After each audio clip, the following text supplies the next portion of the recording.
Hello everyone, good morning friends. ఎలా ఉన్నారండి?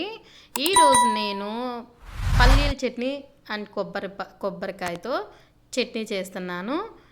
మీలో ఎంతమంది తెలుసో నాకు కామెంట్ రూపంలో తెలియచేయండి. సో ఓకే, నా వీడియో చూసే ముందు లైక్ చేసి, షేర్ చేసి, సబ్స్క్రైబ్ చేయండి. ఓకేనండి.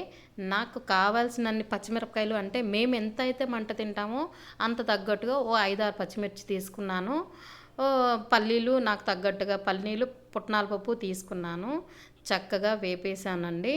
చూడండి, ఇదే విధంగా వేపుకోండి. చక్కగా వేగిన తర్వాత నెక్స్ట్ నేను కొబ్బరికాయ చెక్క తీసుకుని మొత్తం నీట్గా తురిమేసి ముక్కలుగా కట్ చేసి కడిగేసి వాటిలో మళ్ళీ మిక్సీ జార్లో వేసాను. అన్నీ కలిపి మిక్సీ జార్లో వేసి మేమైతే ఎంత తింటామో సాల్ట్ అంత వేసాను. చూడండి, అంతా అయిపోయిన తర్వాత చూడండి మిక్సీ కొట్టేసాను ఫ్రెండ్స్. మిక్సీ కొట్టి చక్కగా తాలింపు పెట్టేశాను. తాలింపు పెడితేనే టేస్ట్ అండి, సూపర్ అండి, వేరే లెవెల్ ఉంటుంది. ఇది దోశల కాంబినేషను ప్లస్ మనం ఉప్మాలో వేసుకోవచ్చు.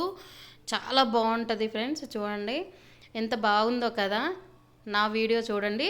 అయితే మళ్ళీ నేను దోశ, ఈరోజు మాది ఇంట్లో నేను దోశ కూడా వెంటనే ప్రిపేర్ చేసుకున్నాను.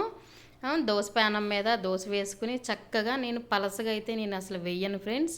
ఇలా క్రిస్పీగా అంటే నాకు అంత ఇష్టం ఉండదు. చక్కగా స్మూత్గా సాఫ్ట్గా ఉండే దోశలాగా వేసుకుంటాను. చక్కగా 2 గెరిటె వేసేసుకుంటాను. దోశ పిండి వేసుకొని చక్కగా మందంగా వేసుకుంటాను. చాలా బాగుంటుంది సాఫ్ట్గా. చూడండి, మీరు కూడా ఇలానే వేసుకోండి.